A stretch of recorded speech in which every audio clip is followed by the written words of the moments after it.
Pour nini respect à la constitution parce que na makasi na biso moto bundara Kabila kende nanu akeite. Mais ko sangisa mibeko yemoko Kabila basalaki.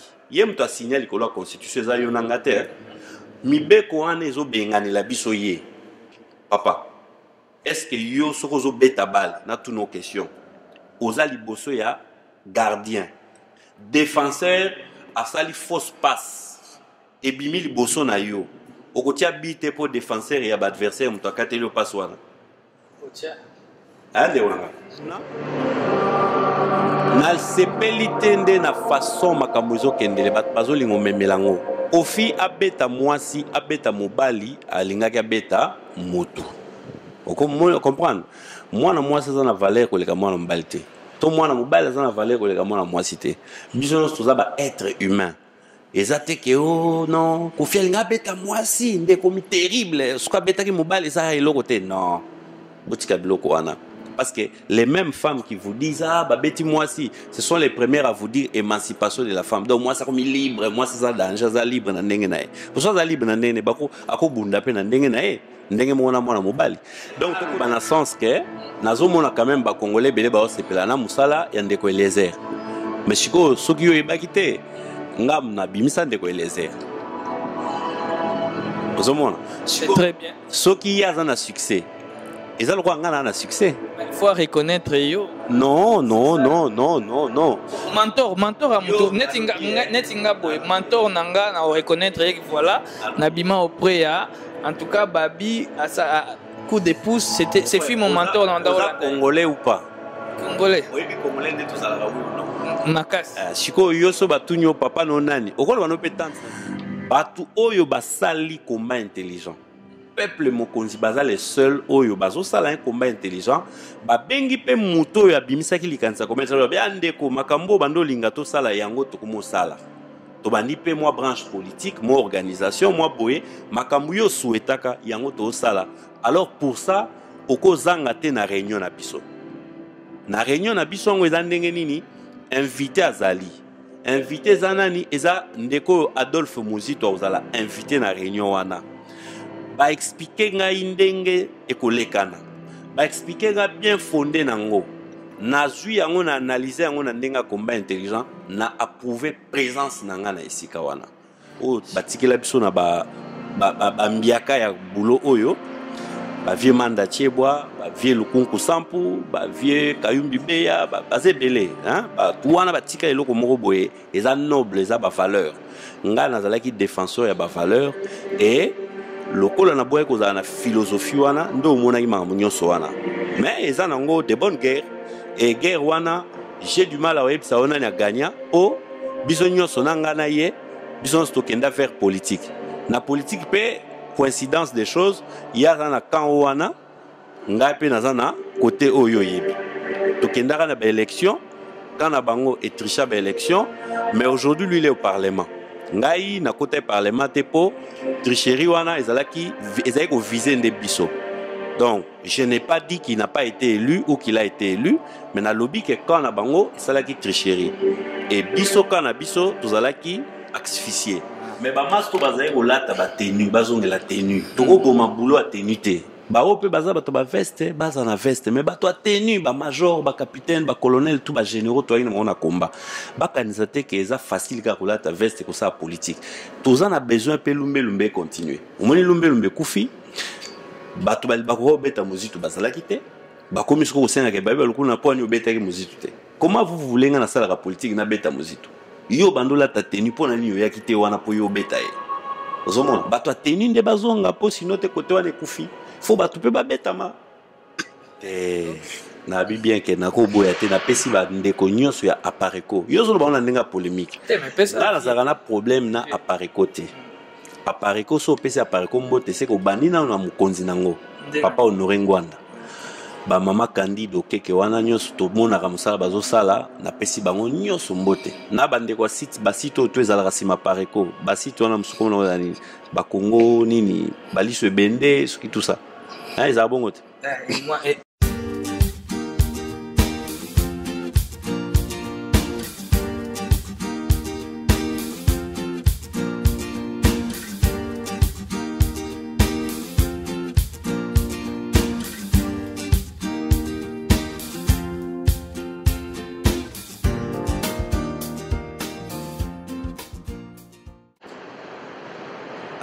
encore et toujours moi, et ça nulle part ailleurs, rien que sur www.banalola.com.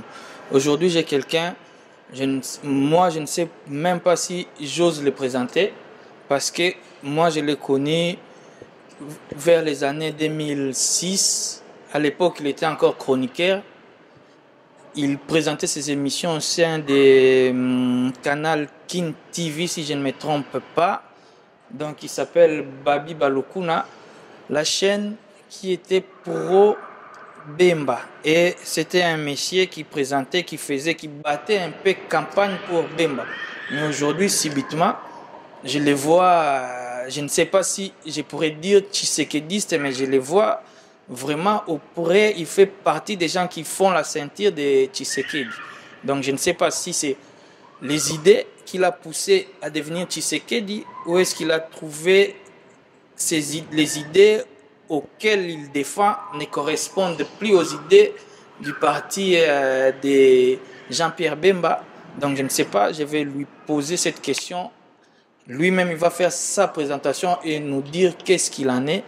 Donc, bonjour d'abord mon cher frère. Bonjour frère Christian, je suis très content de me retrouver dans votre émission et sur votre site. J'ose croire que le travail que vous faites est professionnel et que la population en sera très bien servie. La question que vous me posez est une question très pertinente et c'est une question qui me permet de bien éclaircir les choses. Je demanderai à ceux qui nous suivent attentivement et qui suivent le cheminement de nos activités à pouvoir faire la part des choses entre un emploi, un travail et un combat. Nous sommes dans deux domaines très différents. L'emploi comme journaliste, comme chroniqueur d'émissions et à la fois politique et culturel, parce que ce qui avait du succès, c'était des émissions musicales. C'est pourquoi les gens se disaient chroniqueur de musique. Mais sur le côté, je faisais aussi des émissions politiques. C'est dans le cadre des émissions politiques que j'ai connu quelqu'un comme l'ex-ambassadeur du Congo au Royaume-Uni, M. Kikayabin Karoubi. Je l'ai reçu à l'époque, il était ministre des médias. Donc, voilà, je faisais ça, c'était mon travail. Et au niveau politique, j'ai évolué autrement. Donc, au niveau professionnel, j'avais un employeur, c'était M. Jean-Pierre Bemba. Bien sûr que ça passait par l'entremise de la chaîne qui était aussi très bien organisée, Canal Kin Télévision, avec un directeur général et ainsi de suite, tous les services en tout cas. Donc, voilà dans quelle atmosphère professionnelle j'ai évolué. Il faut aussi dissocier le Canal Kin et le MLC. C'est vrai que quand on est chez Canal Kin, on a tendance à privilégier les opinions MLC, à diffuser les acteurs du MLC, et c'est ce que nous avions fait. Et d'ailleurs, c'est grâce à ce travail-là que j'ai connu quelqu'un comme le docteur Jean-Jacques Mbongani ici, représentant du MLC à l'époque et aujourd'hui secrétaire national chargé des relations extérieures. Bon, quand on quitte ce registre-là, j'ai eu des aspirations politiques depuis très longtemps. Depuis la conférence nationale souveraine, nous suivions déjà l'UDPS avec le président Tshisekedi et foncièrement, je suis tshisekédiste. Voilà pourquoi en 2011, je n'ai pas évolué et je n'ai pas hésité, d'accompagner le président Tshisekedi dans toute sa tournée à l'intérieur du Congo. Et aujourd'hui, dans la diaspora, nous continuons la même vision. Donc, concrètement, retenez une chose. Nous, dans notre vision politique actuelle, nous combattons l'esprit de croire que la politique, c'est une profession. La politique n'est pas une profession. On ne peut pas trouver une carte pour citoyen sur laquelle on dit fonction ou activité politicien. Non, ça n'existe pas. À la base, il faut avoir ton métier de base. Comme moi, à la base, je suis dans la presse. Je suis un homme de médias comme vous autres. Je sais ce que c'est ce travail-là et je continue à contribuer à ma façon auprès des autres confrères qui le font de façon très visible. Vous voyez un peu comment ça se passe. Mais sinon, pour le reste, ce n'est pas un métier et ça ne peut pas l'être. Tout le monde doit avoir son métier. Il y a des gens qui sont économistes, il y a des gens qui sont juristes, il y a des gens qui sont chimistes et ainsi de suite. Donc, la politique ne reste qu'un apostolat. C'est comme un pasteur. il n'y a pas vraiment de métier pour dire, voilà, je suis dans mon métier, je suis pasteur. Voilà la réponse à ce que vous avez posé comme première question. Monsieur Babissi, on essaye de pousser un peu plus loin dans ce que tu viens de nous dire là. Ma question est celle-ci. Qu'est-ce qui te pousse aujourd'hui à t'affirmer comme un tshisekédiste? Essaye de nous expliquer pourquoi tu te dis tshisekédiste. Est-ce que parce que tu as assisté à une convention de l'IDPS que je sais pas, tu as été convaincu par cette partie, et quelle différence faites-vous entre l'IDPS et les autres partis politiques qui évoluent au sein de notre pays qui est autre que la RDC? Merci. Je me dis tshisekédiste parce que en lisant le parcours du président Étienne Tshisekedi, en regardant ses actes, en regardant tout ce qu'il a essayé de faire au niveau du Congo, parmi les hommes politiques morts, vivants, je me retrouve en sa vision. Vous voyez, sa vision qui est celle de doter le Congo d'un état de droit. Et j'aime bien comment Tshisekedi fonctionne. Vous voyez, c'est un monsieur qui voit très loin. Aujourd'hui, dans notre pays, si le pays connaît ce qu'il connaît, c'est parce qu'on a beaucoup de diplômés, beaucoup de messieurs qui connaissent tout, mais malheureusement qui ne voient pas très loin. Et très généralement, quand Tshisekedi pointe le doigt à l'horizon, il nous dit voilà, telle chose sera ainsi. Même quand on ne comprend pas encore ou qu'on ne veut pas croire à ça, on finit toujours par lui donner raison. Et ça va vous surprendre. Moi, je suis un poisson. Allez-y lire les signes astrologiques. Tout ce qu'on dit là-dessus, vous allez comprendre que les poissons, dans ma nature, ont toujours la tendance de présenter des visions, de rêver, d'avoir des passions pour des choses que les gens ont du mal à comprendre de sitôt, mais plus tard, on finit par nous donner raison. Donc, regardez aussi ici dans la diaspora, quand nous menons notre combat, j'avais dit le combat intelligent. C'était une interpellation, une façon pour nous de dire modèle au combat ezokende yangote. Ba vidéo kaka na ba vidéo yangote. Il faut tout ça là un combat qui soit à la fois politique, mais qu'on ait aussi des aspects, des cellules d'action. Mais les gens nous avaient très mal compris. Ils ont combattu le combat intelligent. Et fort malheureusement avec les Congolais, c'est que les gens qui vous combattent sont ceux qui envient vos idées, sont ceux qui apprécient vos idées. Et malheureusement, au lieu d'apprécier et les idées et les personnes qui les portent, on préfère combattre la personne qui porte les idées en disant « Ah, pour la niye, il fallait zalangai ». Bon, au comme ça, nous likanisi yango, mais zala pena bolingo ya bolobake ah likanisi nazo sala ezaki likanisi ya ndekotel na sepeli na yango na saleli yango. Umoni? Donc lelo yo batu bazo sala oyo to. Oui, donc umoni mutoko sepela na idée na yo au lieu à porter na idée. Akumisa pe yo muto bimisi likanisi babandi koloba pourquoi idée oyo ezalaki yanga te bimi pa na ye alors muto na combattre ye na zozo idée na ye. Lelo yo batu balandi likanisa combat intelligent. C'est pourquoi aux homona balandi yango, mais quand vous suivez l'idée de quelqu'un sans approcher la personne, peut-être bossa la idée wana mabe. Conséquence ya kolanda combat intelligent, batu basali yango mabe. Au lieu équipe lumbe équipe à combat na biso normal, éthique to bakisaka option ya aspect politique, bandeko nyonso bazaki na lumbe batiki lumbe bakomi siko côté politique. Conséquence kala bandeko nyonso bazaki kolata ba sokoto to bazaki kolata tenue militaire, moto kolata tenue aza souste batutu bakomi na veste et cravate, voulant devenir président du Congo, voulant devenir politicien. Or biso tolobaki ndeke to ça la part des choses. Une partie va ça la lumbe, une autre partie va ça la politique. Mais les deux est qu'en ensemble, au bas où il y a lumbe, la vision au bas de la politique, bako pesa. Comme ça, la politique, bah on a le droit interface, bako défendre. Aujourd'hui, au moni bilo le roi ba Genval, au moni bilo le roi Wesama ba il dégoré. Combattant, combat où il y a combat. Et ça là qui te ponanine. Parce que bah ne va comprendre qui est l'autre zolo baté. Pour revenir à ta question. La vision que j'ai toujours appréciée au Yabatu ya président Tshisekedi est meilleure par rapport à la vision à Bandeko Ebele, parce que Bandeko Ebele est à la limité. Et aussi organisation il y a parti UDPS contrairement à la partie Moussousou, ils a très implanté Bisika Ebele. Et puis na UDPS na monaka ba courant pezali Ebele mona courant boye, courant mubake, courant boye. Mais bango nyonso bazali na hiérarchie na bango nde base bandimaka vision ya président na bango ata bato ya Mubake ata bato ya nani oyo bato ya Tshisekedi ya Félix bato bango nyonso na bato ya Mavungu bango nyonso bazo reconnaître kaka leadership moko wana. Il n'y a pas d'équipe qui puisse gagner sans leadership. Or soko keibi pa mususu c'est des combats makamwa malamote. Aujourd'hui toi tu t'identifies plus na Tshisekedi to na IDPS.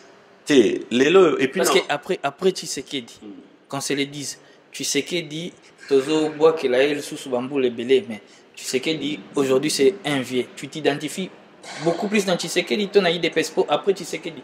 Tu vas garder ta ni na yo côté na yo ya politique na IDPS to c'est plus Tshisekedi après Tshisekedi c'est plus l'IDPS. Tu vas voir ce qui va arriver après. Tshisekedi azal la école. Omoni yondo zaboye ozwa diplôme na yo d'état je pense na Congo même peut-être na poto na école ni. Na Saint-Théophile. Ah, les écoles yo les cas non? Mais est-ce que ça t'empêche aujourd'hui d'être na site yo yabana lola? Ça t'empêche d'aller à Bruxelles, d'aller ailleurs, de faire autre chose? Non. Mais grâce à Maté Oyo Zouaki na Saint-Théophile, ils ont permettre au sala makambuzo sala na ville elo, hein, na moi minimum instruction wana. On a lobby instruction politique. Il y a babi balukuna et outi na combat ya papa Tshisekedi. Makambo belo ya salinga et inspiringa. Et je me suis dit, c'est le moment lelo yoboy d'ailleurs pour parler de l'avenir. Nazo benga bandeko belo balinko sa la politique.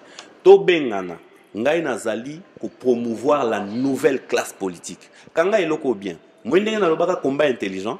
Ndenge pe tout ça pour le moment la nouvelle classe politique. Ce n'est pas une nouvelle classe politique qui va venir pour concurrencer les anciennes classes politiques, mais c'est une nouvelle classe politique qui va s'inspirer de l'intelligence, de l'expérience, de ce qu'a été le combat ya ba ancienne classe politique et pas iwapi bango ba faillir au bisoto kwa kosala o ekoki kokobonga pa bato pour la population. Retiens une chose, classe politique ya ba papa na biso kwa ba Lumumba eza na mérite ya ke memela ki biso indépendance hein atako ezali lelo ndenge wana te mais ememela ki biso quand même audace ya kobunda contre ba impérialiste ba mindele ba colon kasi classe politique ya ba papa Tshisekedi ememela ki biso oyo tobengaka ba père à démocratie memeli biso débat interne politique démocratique au sein du Congo. Lelo ceux qui va PPRD ba parti politique nyonso wana ezali même lui Kabila il faut pas reconnaître que grâce à combat ya Tshisekedi lelo bango ba ko sala ba parti politique yango moni biso tolobi la nouvelle classe politique il faut to bundela bien-être on a ni nazolo ba to bundela bien-être mon frère bino ceux qui t'ont dit bien boza déjà nouvelle classe politique to boza aussi ah donc combat aux sous na combat pour tozo e bapeli susté te na kokoma na utako yebisa yo ke bato ba confondaki tant tolobi mambo combat intelligent tolobaki combat intelligent ezali globalisation c'est-à-dire boza d'une part na combat ya lumbe o to sala ba manif so bakangi mutu babeti mutu na kin to nini to sali moi pression hein sikoyo kotoyo tozana branche politique oya bato bako sala débat il y a inflation il y a déflation débat il y a constitution, débat, il y a nini. Et pour ça, il faut des formations spécifiques. On est d'accord? Oui. Mais pendant ça, lumbe, tout ça, on a besoin de formations spécifiques. Babi baluku no zomona, na sala pe ba lumbe. Ozolanda. Ah. Donc, yango wana. Mais retiens une chose, les autres, la nouvelle classe politique, et l'oubli que, na vision politique na biso, il faut tout magnola, tout avancer dans le raisonnement. Mon frère, Lumumba tango basalaka mambo na lobi na yo, bazali na jini. Bazali ba jeune ba 20 ba 30 ba nini. Ba Tshisekedi tango ba bandi komba na bango ya IDPS to ba les 13 parlementaires, bazali na ba ajini. Bazaki à peine ba quarantaine. Hein? Mais lelo yo zo jeune il y a 30 ans, il y a 40 ans. Soko tuni otenga na zo landa na ngai mututel, otenga na sana sima mututel, otenga na sima mututel. Soko yebisi jeune wana ke yaka to signer et faut perso to bimisa pe équipe ya biso to bunda na pe to mona pe pasi. Po papa Tshisekedi yo tozo landa lelo ba mona pasi. Ba Lumumba ba mona pasi. Mais biso to linga ka otenga na adhérent na IDPS na adhérent na parti boy na landa ka vietel parce que vie wana si akoma. Bongo yo poko manini zo manquer. Lelo yo les gens disent ils veulent aider le Congo, c'est faux. Ils ont envie. Batu bana posa ya ke bola mweya. Même muto aza prêt à se sacrifier pour bola mweya azati. nga na plénière ba jeune belé na otanga ba kombote ba master belé omona ka solela master boye ozoli mo mata master na marque ki toko sala pe na ori ba coalition bimi mais soko landi ba coalition na ba idéologie kaka ya bato kala mais pour la nini bino moko te boko sala eloko mo boye bo beta lisolo ya makambo ya sika bo affronter pe makambo ya sika na uto ebisa yo que ce n'est pas le fait d'être dans l'opposition ou dans la majorité qu'on est bon politicien ou qu'on est meilleur. Non, ce n'est pas le fait d'être opposant qu'on est meilleur. Parce que opposition, ce qu'on l'a dit bien, batebele bazan na biso pe na opposition, bazala pe ba ministre, ba gouverneur, ba député, ba nanit. Très peu ont fait des actes vivants, hein, vivants, il y a un niveau, il y a quoi aider bien-être la population, très peu, hein, je dis bien. Mais ni zangi qui est aux mutu opposition, mais au la même moi dispensaire. Ou belé bazan no mona bazo rapé ba avion, ba ke poto bazongi boy. Donc moi $5,000, moi 10,000 ekozala. Ni les angi pose opposants, au ça la paix dispensaire, même ba membre ya parti politique na yo, hein? Soka la kisi carte, au lieu à foutre à 100% ba frais, à foutre même 70%. L'accent à parti politique au ezala ranango. Ezate. Il y a moi na biso to lobby, hein? Nouvelle classe politique, tozali pour na bien-être, tozala na pouvoir te. Mais moi 100 €, moi 200 € toko zanango, to sala moi biloko mike pour na bien-être ya bato. Comme ça mon kolopé toko zo pouvoir, toko kasiko ko sala plus. OK. Bon, tokende ha lisusu moi liboso, soki to lobi to zonga na combat. Combat au fait tango bandaki, combat ezaki affaire ya mutu moko tendenge bato bakoma ko s'approprier combat lelo que biso soki to lobi marche ko zala combat bandaki pona les gens en avaient tellement marre que bah comment ko bima bah bimi ba marché pour na le Congo va mal. Après il y a eu des récupérations, il y a batu moko mususo ba lukaki ba s'affirmer na kati ya combat wana. Toi tu fais parmi ba pionniers pe il y a combattant bandaki.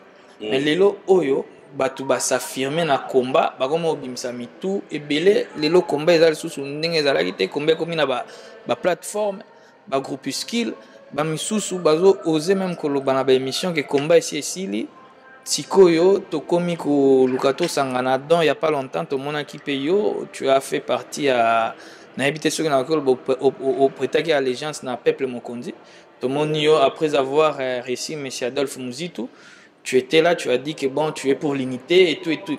Mais on doit signer avec les diables. On doit pacter avec les diables pour arriver à un meilleur le lendemain ou bien na évité yo zawana tu étais présent uzaki pena de komuzitu na évité loko ni amemela ki bino oyo yo étant que ndengo lobi nini combat intelligent na évité eloko ni amemeli bino concrètement oyo soko vande zol bate eloko pena na mboka ekozala ekokende bien ou soit à s'apprêter ne kaka na ba question réponse.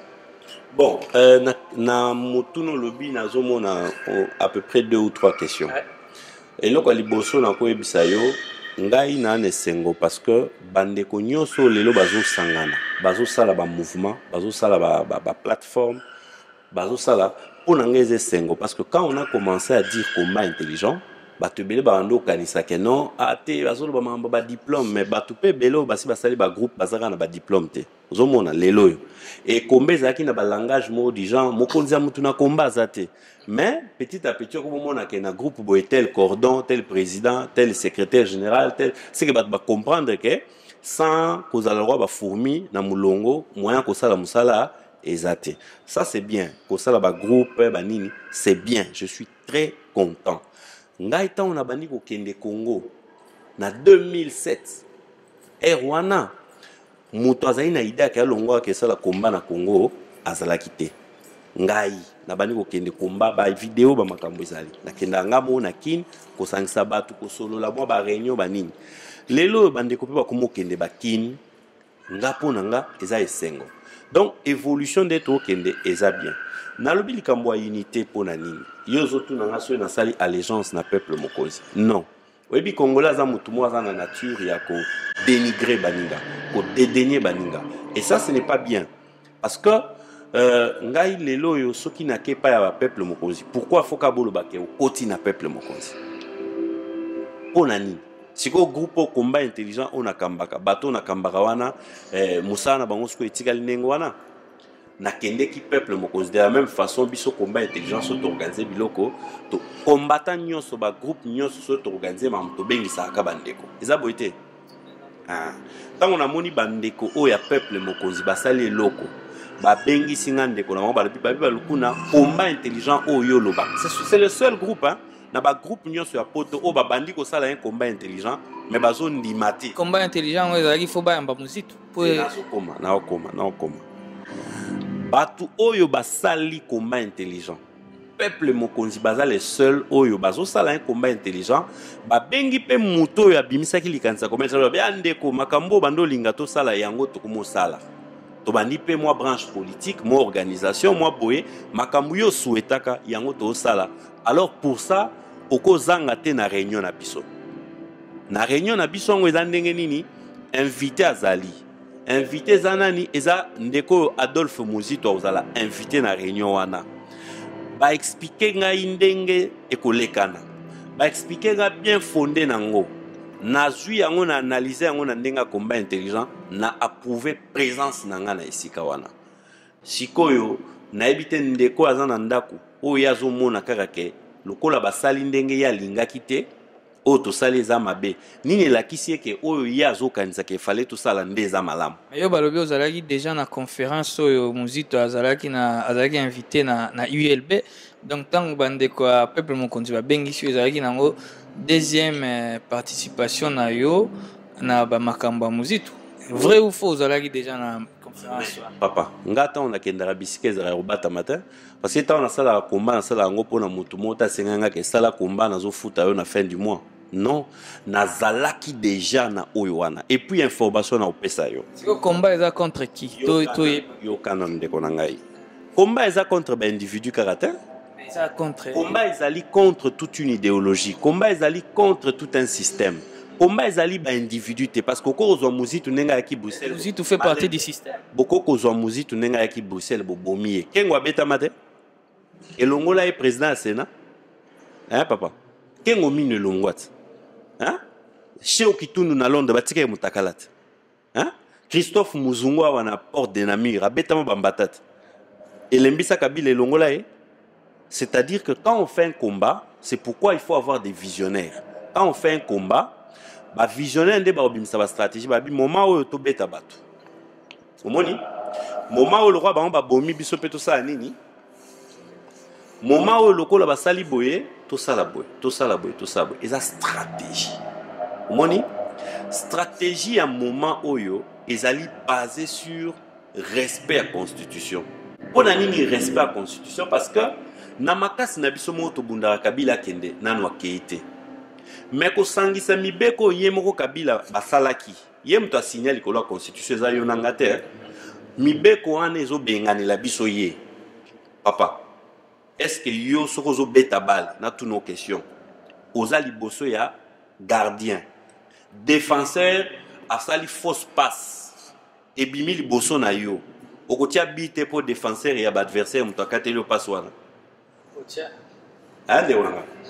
donc na minute oyo tozana problème ya constitution mukando Kabila yemoko signa eza lokola passe yemoko défenseur na bango bakati passe biso siko ba combattant to boya makambo na bango passe wana eza na faveur na biso to sala nini to kotia coup de tête to kotia lokolo to kotia maboko to kotia mutu o esa nini ekota na minute oyo Adolphe Muzito azal roi défenseur azo kata passe vous comprenez siko défenseur wana kati passe nga babi balukuna natia to natia te parce que Adolphe Muzito passe na azo kata la biso eza ndenge nini Adolphe Muzito azo dénoncer makambo bango moko basalaki mon frère so lelo baye biso mwana no azaki na ndako moboye batu bazalaki na ndako wana bazali 5 babomaki ye soko zo occasion ya kokutana na moko ya batu wana bazali na kati ya ndako wana alingi abetela yo liso ndenge biso za boye tolukaka moto bato bazalaka jour ya matungulu akufa tolukaka bango po tolinga bango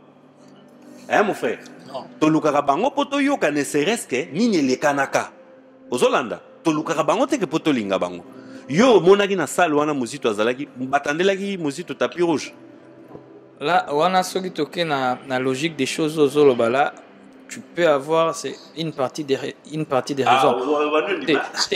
Na pesio raison à 100%, une partie des raisons, mais eza superflu. Mais aussi contre yango oza beaucoup plus côté nga fona landa nyonso nga tango nazoyoka yo nayoki yo natalaki ba intervention na yo na peuple mokonzi na monaki yo na nini na conférence oyo bainvitaki nani donc naza mutu nalandi mwa nyonso yo lobi muzitu azokata passe yo Babi Balokuna Fotiabi, attaquant des points, ce qui est tout à fait normal. Adversaire à 4 au passe au tir. Mais quand l'adversaire on a habité sur Hollande en France 24, si je ne me trompe, Nanga, en France 24, a soulevé problème à fichier électoral. Mais Mouzito Ayaki, aye ko katela bino passe mais passe ngo ka bato ya majorité pe baye ko loba batuni musique batuni nanga makamba fichier électoral nanga lobi que non il reçoit 18 mois balobi so qui reçoit 18 mois pourquoi bosala qui alobi non bango balancer qui appelle na société société étrangère oyo ki koya po ba mais ba tu répondre bango il y a pas longtemps donc il reçoit batuni na 18 mois na siko il reçoit la mandenge nieske le président, le pouvoir en place va rester. Si bino le bakate bino passe, mais il a autour le bamamba fichier électoral. Mais quand il se passe en haut, ils a passé à solo. Tout y a un balai bimana passé. Il faut l'endoson ça. Mais au monité que bas défenseur n'a surtout pas besoin de bétaté. Makambo connaît nanga lobaki. Adolphe Muzitu déjà défenseur na bango. À l'ongoli balé wana. Ozomona. Pour Adolphe Muzitu azol baki majorité na biso. Na lobi maloba ya Muzitu majorité na biso soki esali élection te na ba temps oyo constitution lobby to échoué mais défenseur na bango échoué mais la cité que batiki pouvoir te papa na ngai toujours ba deux choses différentes. Nous sommes dans une guerre multiforme, une guerre de communication, une guerre militaire, une guerre économique, une guerre psychologique, une guerre multiforme na utolo bayango. Sur le plan de la communication, autant que na TV5 na nyo aleka kit. Eza domaine ya communication non? Nanga a lobby. Muzitu tango to yambaki ye, biloko to solaki na ye, e filmamete. Eleki na internet to leki na internet te.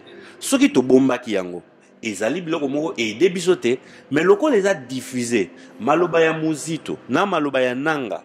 Au lieu combattre kuto bomanzoto pona ko telemela maloba ya nanga. Muzitu défenseur na bango yemoko alongoli bale wana ngana lobilo msuta. Oui mais Muzitu qui n'est qu'un simple député pour le moment azana est député na parti na esi bachaki epé oui ancien premier ministre mais actuellement na combat vous appelez na moi Valère Morobo yepe pas na bango wana ata za simple député azape na moi te yo le qui na moi Valère na combat yo na combat na yo oleki na moi valeur que yé parce que yé ah ben oui parce que yé na indimité kaza na mot à dire pour na même partie na yé basi ba ceux qui n'ont pas utilisé terme économie qui est bon yango dozo kende yango dozo kende ils politique et là ma tozo na zuyo lokola oza parmi oza pe olobi na fogo sala moi nini moko politique intelligente yango tozo kende kaka tolo bela pe politique à Congo pour ezana ba sujet ba fichier électoral makamana nyonso ezana cadre ya politique ya mboka na biso Congo. Victoire pour na bino ba combattant est-ce que kozala ko faire échouer ndengo lobby les pouvoirs en place ou bien kotia pouvoir en place libanda.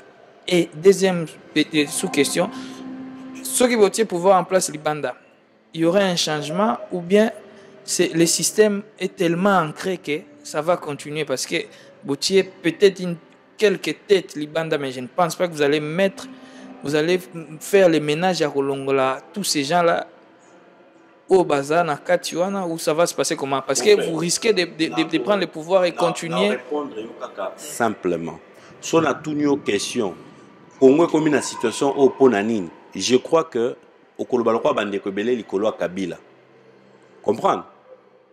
Non, en tout cas, donc, ce que le batte que ça Nicolas Kabila, je suis d'accord. Congo comme boepo na ba accumuler makambo belé à mabé depuis des années avant l'indépendance et ainsi de suite. Qu'est-ce que vous prévoyez? Et ce qu'on prévoit, c'est un travail. Il y a planification. Travail est planifié. Je crois que l'émission Oyo Yayo et Kokokate, on a expliqué tout ce qui est prévu. Nous sommes dans une lutte. Vous comprenez? Et retenez une chose, au Congo est changé. Biso a besoin Congo komandenge. Congo komandenge bamboka mususu ya bamikili ya poto tovandi ezali. Nous avons besoin peuple ya Congo a comment vivre pendenge ba peuple ya bamikili ya poto ezali. Le problème n'est pas de remplacer les hommes politiques parce que trop qu'on la Saint-Pierre pour déshabiller ou pour habiller Saint-Paul. Donc wana toujours boya. Problème n'a biso ezali de bien-être. Nous allons travailler selon les systèmes qui seront à notre portée et nous allons apporter ce que nous pouvons. Stratégie ngana ko bango awate. Mais les gens qui travaillent avec nous, les gens qui nous suivent par-ci par-là, il y a des bibliothèques qui qu'on mettre en place. Tant que tu as en place stratégie à combat intelligent, et ça qui paye une façon à répondre à la médiocrité où il attaque combat. Les loyaux côté modèle combat comme Eliozo sepel. Hein? Batuba bomi combat son a tenu eza banane. Ezaka bisomoko. Motu makasi. Koboya koyoka baninga. Koboya kondima bao basana moi likabo plus. Koboya kondima bao bazo proposer plus. Neto komi pardon na état tozalelo. Mais but eza to kufate. Lokola batu bakomo ya vers politique, ce n'est pas mauvais. C'est bien. Mais si ko biso to lobby, au makambo changer. Faisons émerger une nouvelle classe politique. Deux arbres généalogiques et bomimbo kanabiso. Arbre généalogique, il y a moboutisme. Et bomimbo kanabiso. Et ça, les politiciens, mususu na tunyoka kombo na ye. Yo moko répondre ngai. Soka zana arbre nini. Parce que toi, on a deux arbres généalogiques. Il y a moboutisme, na arbre généalogique, oyo utaki na rébellion, Rwanda, PPRD, à l'époque déjà AFDEL, arbre généalogique wana. Voilà les deux arbres généalogiques oyo memi biso na état tout ça na. Na ko tuno mutu roi Mende. Au moins la Mende ko retrouver na arbre généalogique ya moboutisme, ou ko retrouver sous na arbre généalogique ya ba rebelle. Na rotuno batu kili na boy ko tia batu mal à l'aise, po ezana batu muso na na pesi kombo boye ba piquer crise. Etingwan. Yo muto yebi place ko tia mutu nyonso. Na pesa peso déjà schéma. Yo bandaka ko zwa kombo, bandako classer mutu na mutu place. Ce qu'il faut na tout na question Etingwan qui est un combattant aussi à Sidi. Yo tia na branche politique. Na arbre généalogique. Mon frère, au sala mathématique. Et pour nga yom to bimisi ligamba arbre généalogique on a kutu. Au sala mathématique.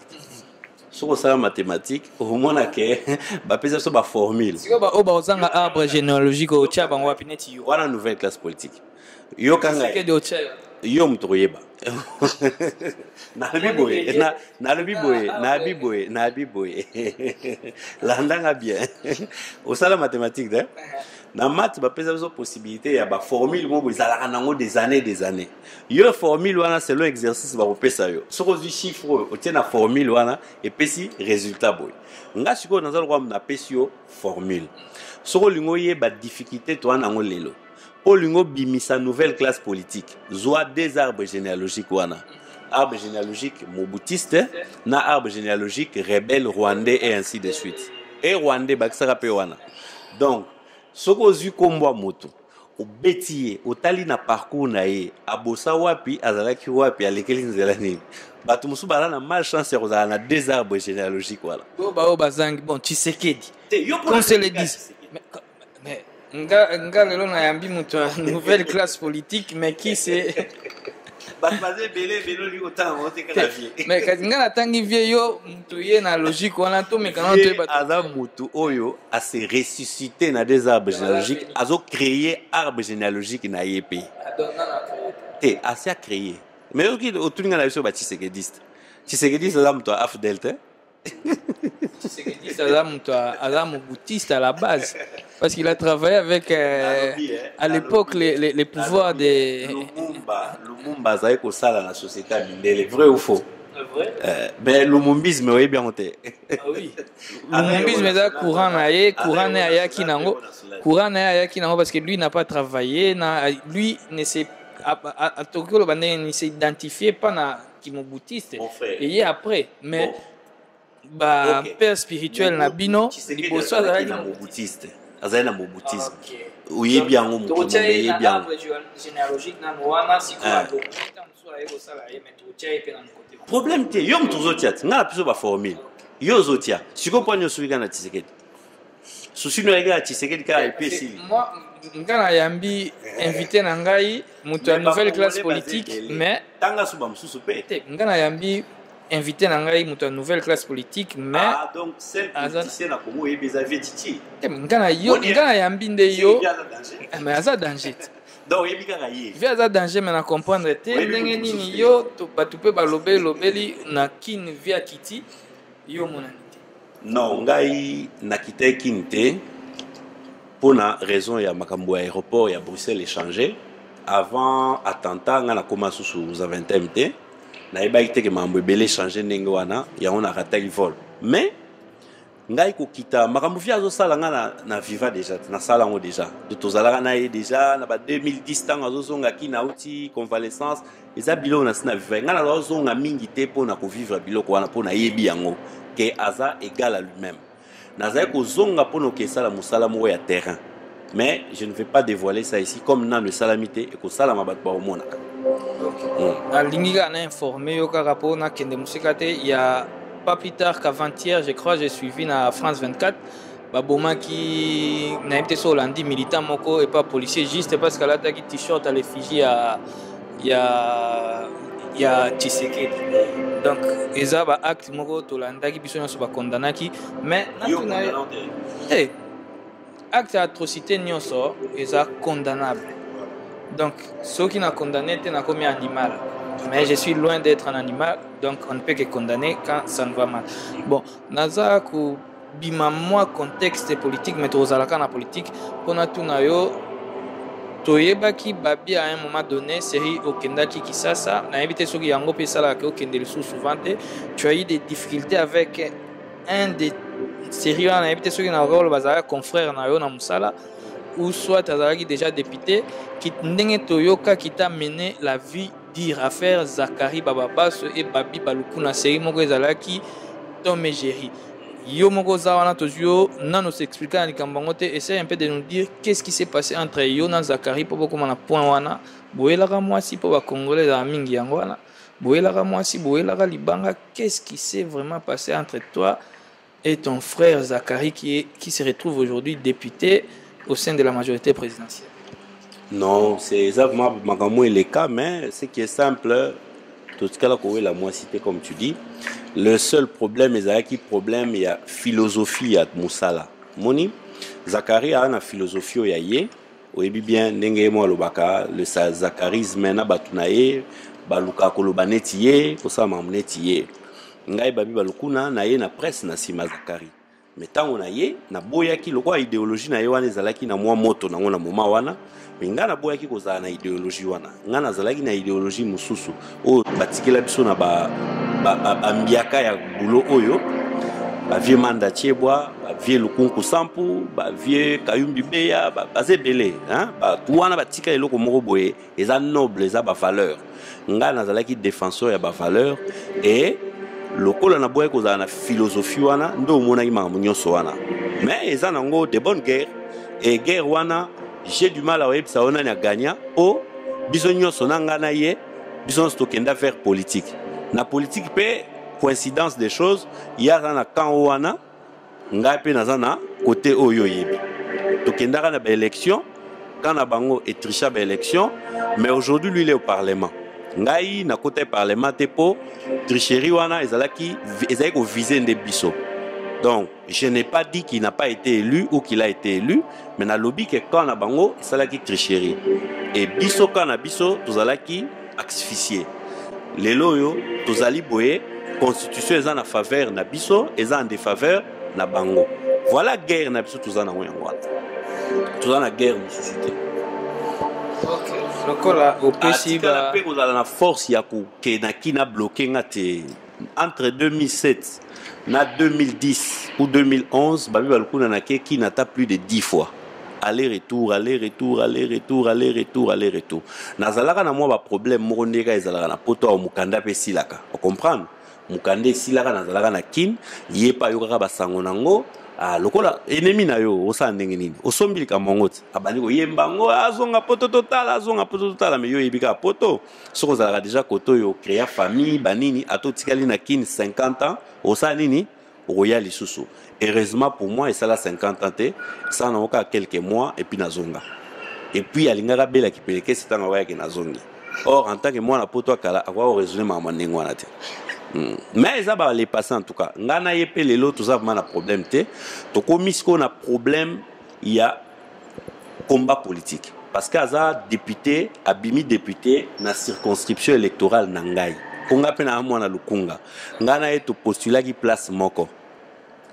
Donc en quelque sorte alia kio wana yo mutuzo lo bati. Mais so na tunyo élection en 2011 zagine no yebsanga ba tricherie. Ya mwana ti.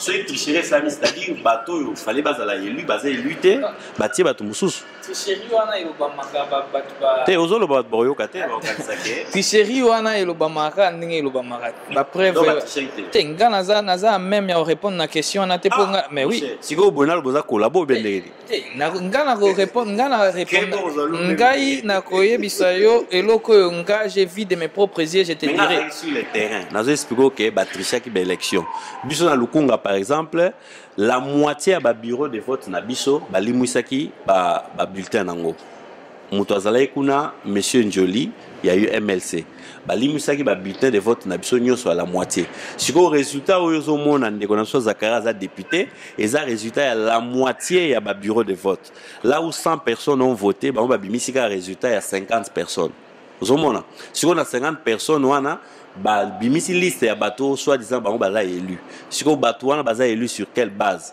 yo lokozo kotela bango yo peut analyser na oui ngala info yo tout ça na lokozo ezaki ba info en tout cas ngala on sepela mukolo mususu boye vraiment na ba preuve moko eza tangible lobi voilà on a fait la preuve te o eza ba parole voter 100 bo bimisi résultat 50 personnes o eza maloba eza vérifiable to gende vérifier ngo wapi soki la seni eza soko beti site ya seni lelo internet bino mokota internet ka po botala maka mususu hein po botala okoti site ya seni ezalaka wana même nga babi balukuna na web soki nga bavotanga okokota kuno yeba pe quand même seni apesanga combien de fois obeti ka komona ngai kuna papa bilo nyonso kobima nango omona ke naza quand même mutu oyo bato bavotaki nga ozwi na nduka bavoix oyo seni apesaki nga wana otunisko awa na poto mutu nini na kin akozwa déjà même la moitié to les 1/5 ya o seni apesaki nga siko toyo kozonga na succès on azaki nango na kin seri wana pona biso ke non polémique wa yo moko katango hein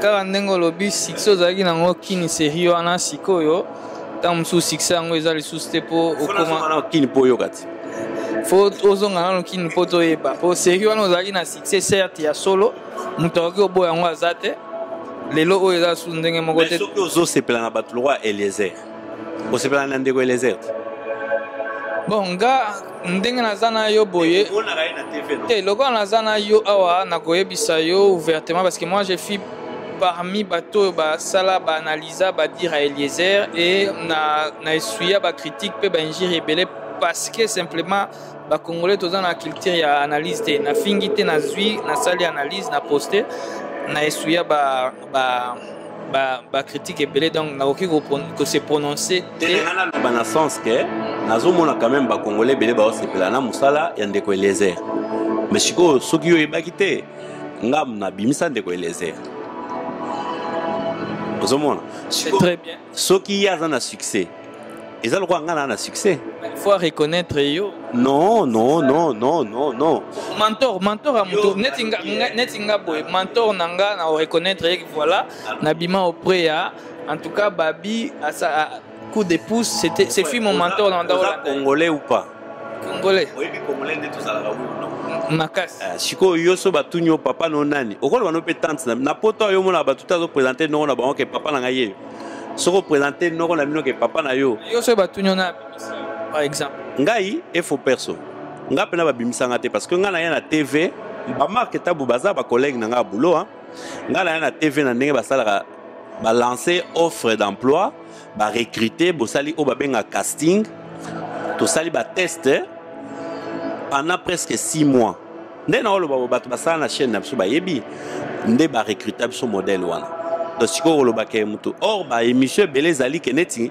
nga na lobino mambo Eliezer parce que nga na créé une émission 7 et bimisa pe ba député oyebi ba député oyebi ba Kovo Ingila oyebi ba Ndeko Basile batu ya 7 siko nga na sali 7 na 667 na ke osala makambo ya politique Ndeko Eliezer aye ko remplacer nga na émission 7 ayeba na ntepe babandi ko yeba ye tu comprends donc yango wana eza très différent na ndenge biso toyela na TV donc bana kini batikelinga émission pa mutu bana kini bana poto aza wana alobi yango na ba écran bokolanda mutu abimisala biso Ndeko Eliezer c'est babi balukuna en personne aza wana donc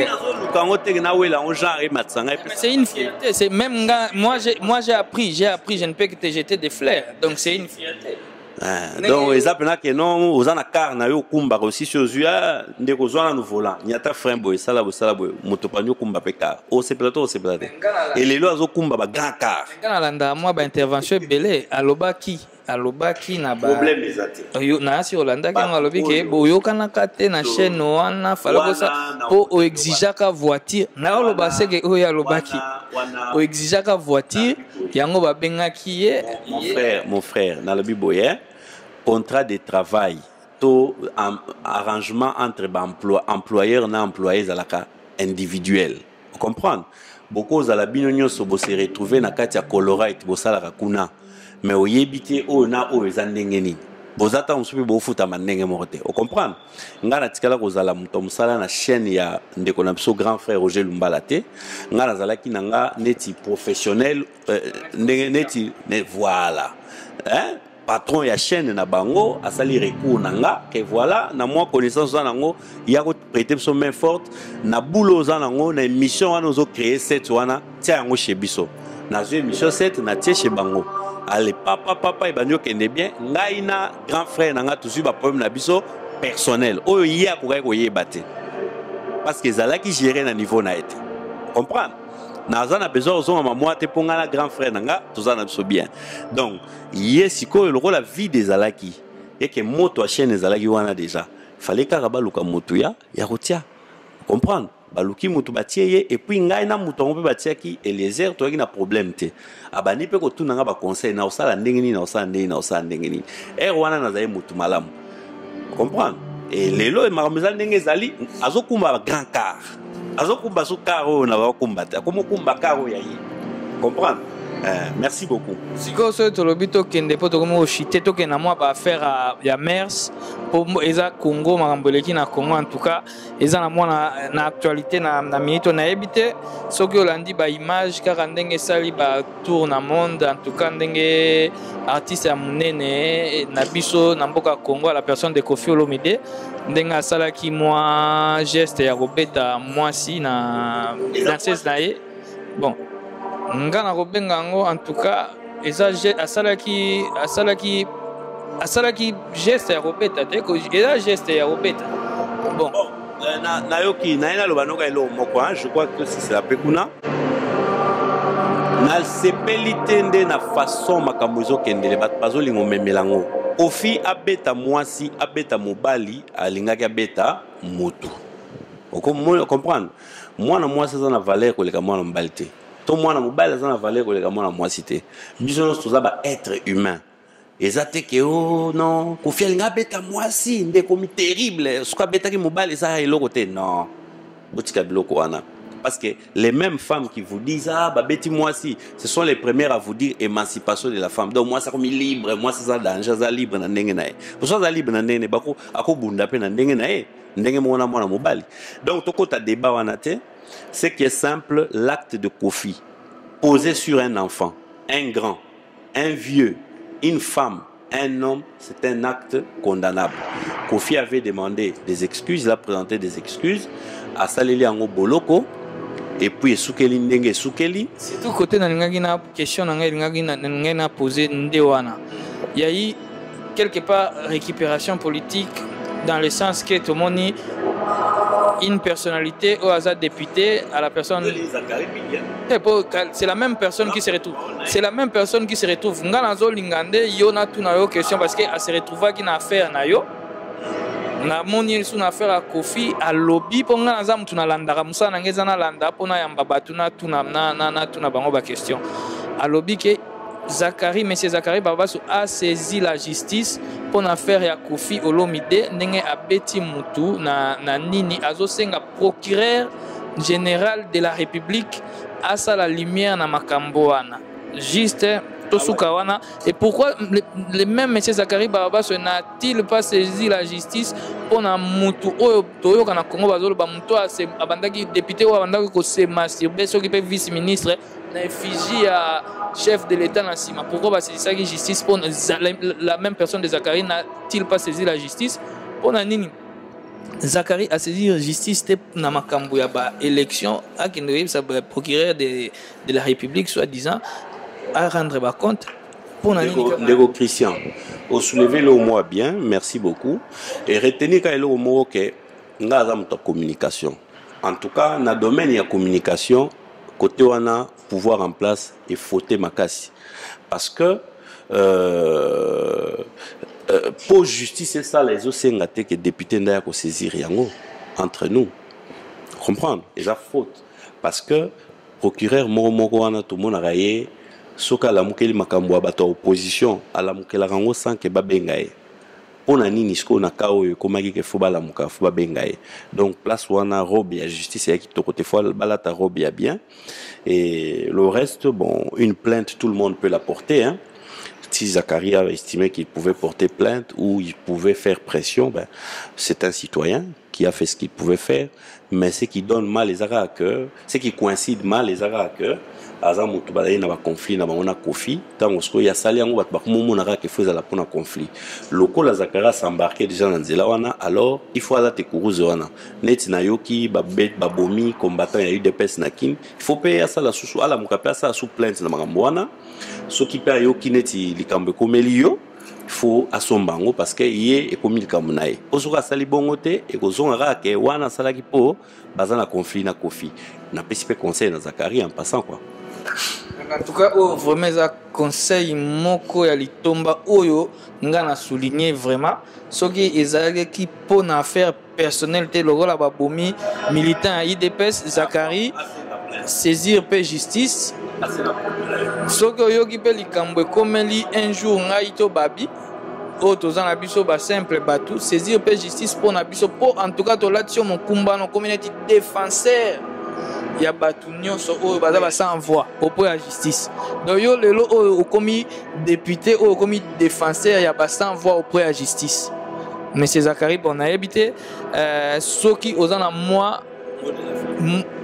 mot de la fin pe conseil ko pesa ba combattant mususu oyo bazo poster na ba toile bazo loba ke combat ezali sous na sens te parce que bo fauter quelque part bo faillir bo zuite en consulter bangote pour que voilà tout ça mais vous avez décision binomoko bozo kinde binomoko ekomi kombe comme penza ba groupuscule yo pe koto yo ba na éviter siko ekomi ndeni à chaque fois faut ça likambo faut ba bengi yo mutu ya classe nouvelle classe politique intelligente ba bengi ba peuple mon kondi ba po yo za na kati na siko ça se passe comment au lancer moi appel et puis au salama mais bandeko bazolela ke babenga e bangote est-ce que za bango na te bandolo ba mokonzi ya mutu azate est-ce que faut babenga bango po baza banani liboso ngasi na sista bozo sangana bino nyonso na bango na babe masombo ba na ebite ba bilo musu ba kombo mususu en tout cas na na mutute mais c'est les mêmes personnes c'est na yambi mutu Tshisekedi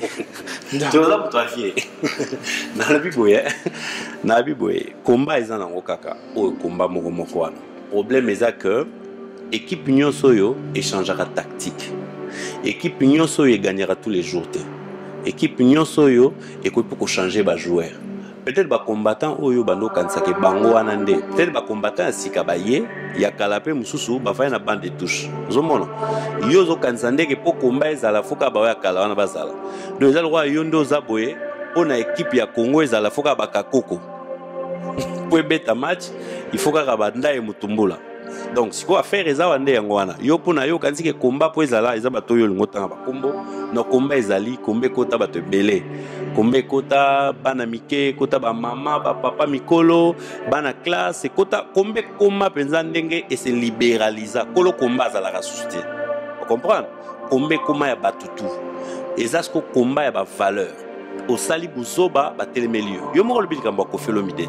au moins nde bato batelemelaki ye. Or il y a un moment, il fut un moment où ezalaki ke balingi basali likambo na bakombata bakekota tina makambo mabala bato bakombata bakebeta mobali po asali boye bakebeta mwasi oyeba mwana ti mais lelo omoni bato nde batelemelaki Koffi Olomide bazelaki combattant te. Donc lelo ekomi likambo ya bon sens omoni ntango mozito aye omoni ndenge bato nyonso batomboki ti presque tout le monde est là dedans. Est-ce que bato bazoloba wana bazaka ba combattant yo yebi wana? Non. Pona nini parce que ezali likambo ya bon sens. Ndenge pe na expliquer bango boye omona ke bato wana nyonso bako comprendre ba bien te bazaki na raison. Ozomona. Donc makambo nyonso ndenge komi lelo kombe changer de forme. Kombe komo leka na ba Facebook, kombe zo leka na ba Viber, komba ezo eza susute ke o foyaka na matongo telemi wana Kabila dégage te kombe komi na ba face belé. Zomona yango sko komba wana éparpillé zo melisa batu pema le temps okoma na Facebook yeba pe kokoma le temps otia pe maka osa pe interview ya bien eti to sana yo boy yeba pe ko sala po kombe koma ko vali bemba mama na yo vidéo siko lokola komba ne wana ekufi bat ba ko kate wana zaki très facile azana besoin technologique question te wana zaki facile siko komi pasi kombe komi difficile kombe komo senga ba norme kombe komo senga ba valeur yo défendre valeur ndeni so yebi valeur en wote oyo soko le bien non toujours défendre la femme maintenant ozo beta basi mususu soko le bien non ozo défendre les femmes violées yo mo grand violeur soko le bi que non ozo défendre liberté d'expression yo mo lingi baninga balobate ozo mona ba valeur. Donc avant de défendre valeur il faut yeba ba valeur siko les combattants qui ne connaissaient pas les valeurs qui disaient défendre les valeurs et qui ne les connaissaient pas bangonde bala rattrapé par le temps. Mais ba combattant solo bazali pe bazaka ba mususu pe basali effort ya ko quitter médiocrité ba ya vers makambo malamu pona minute eza komba ya makambo malamu constitution yo moni constitution za kwa ngana nguba constitution za document moko za na valeur juridique et za na ba valeur moko intrinsèque il faut pénétrer yango pour comprendre yango siko ba master yo zo boule wana ba ko koma makambo wana te na diminuer mutute na fini pe mutute omoni na mutu mona na considération mututu na valeur na pesa na être humain nyonso. Donc kombe changer forme yo sur 8 ans okutana ba master wana o yo zo boule yesa bango ke non bosala nde fort bo poussa na vers makambo o ekomi na moment o pour ce que boza kuna te boza toujours hors sujet hors gamme ezaki torote. OK, en tout cas to yambi invité na biso babi balukuna na asi eza intervention à liboso a aussi na site na biso mais azalaka toujours de bienvenue na plateau na biso na site abana alola. Donc à chaque fois qu'on aura l'occasion to wando bengaye na ba situation ba sujet politique à cœur ou apportera toujours savoir naie et gozala un plus pour na batu nyonso balandaka pour na batu baza libanda ba diaspora nyonso tout compte batu akin ndenge moka lobby fondateur ya classe nouvelle classe politique intelligente un des leaders ya nouvelle classe politique nouvelle classe politique intelligente. Donc azawana to sepelaki mingi ndenge to yambio na ebite soki oza na ba moi ba dédicace na bato bazolanda yo ba moi batu na yo na ebite soki mama soki en tout cas wana na tikeli yo soin usala ba dédicace na yo. Bon ba dédicace na pesi bon anniversaire na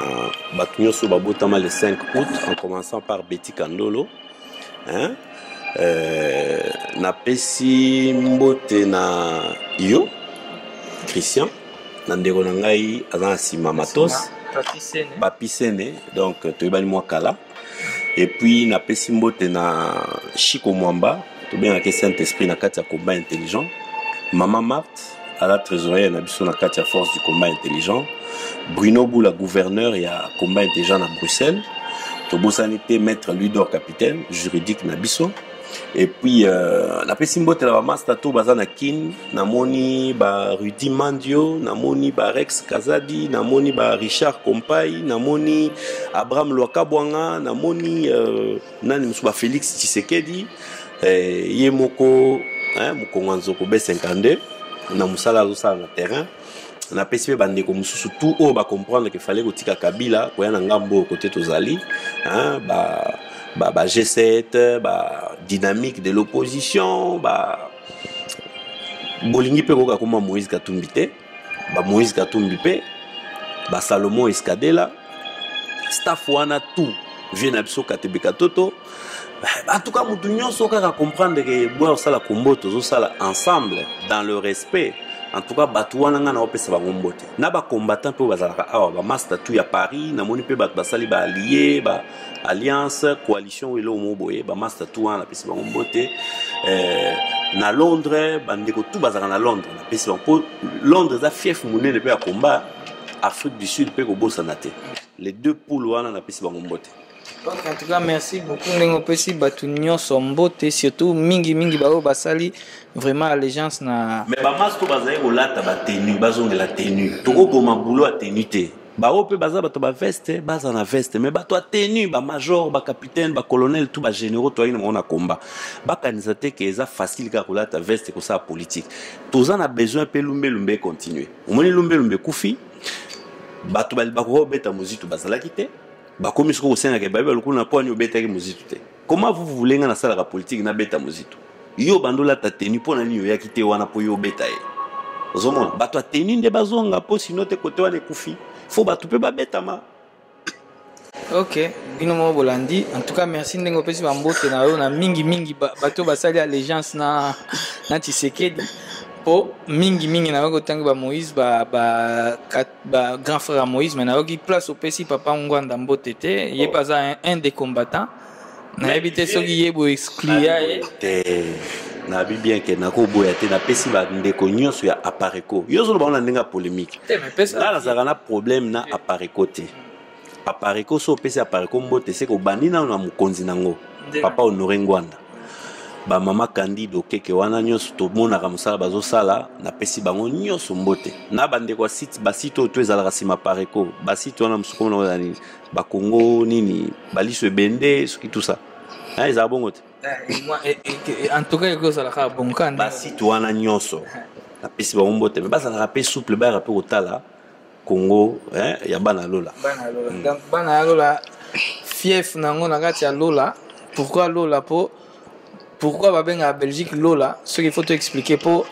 au moins lola là paradis mutunyo sur le kota lola mais mon côté lingara kufa pour avant kota lola faut kufa non mais sur la vie kufa le lola bio kota donc on a côté déjà merci beaucoup sigoyo bato tout bazana na Belgique basi ba kota pour Belgique ya lola ya ba potonyo sur ngo to benga ngo bana ya lola biso pe na site na biso bana ya lola to profiter vraiment to pe ça pe mbote na ba o biso ba o ba soutenir biso de près comme de loin na ba prière comme pe na ba finance na bandi dans la charité bien ordonnée commence par soi-même na bandi na pe ça ba ya biso équipe na biso donc derrière la caméra na moni technicien na biso pe cordon général na biso mbala moko papi nsene donc autrement dit Zabu Lukota donc na pesi équipe na kini mbote ba journaliste na biso na kini ba spéci ba Sonia ba Martin Engi na pesi wango ba mbote na pesi na côté ya bureau na biso na pesi maître Nzambe donc maître Nzambe maître Cyprien Oaza Nzamba Jido na pesi maître Golinzabe donc maître Goliath yo a parlé na pesi maître Fâché na pesi mbote na pesi anti gigolo j'en cité là mbote na pesi ba partenaire na biso pe mbote par là je vois Serge Moujangi Aigle Blanc Max Lupini Sax Bakole donc batwaza tellement belé Luison Soki na Birmingham Sarkozy na pesi mukonzi Ilunga mukonzi Psom 91 ba mbote yango na kati États-Unis en tout cas kaka ndenge toyebisaka bino tokomi na suka donc la suite au prochain numéro invité na biso arozala wana numéro na biso eleka na se kaka ndenge bosala pona ba invité mususu soki bozana ba question soki pe bozana ba question pona ko poser ye bobengi na numéro eleka wana biso to komisela bino ba question soki il faut zonga lisusu na plateau na biso po aya ko répondre à ba question na bino akozonga donc par là je m'en vais vous dire un grand bye et toutes les bonnes choses.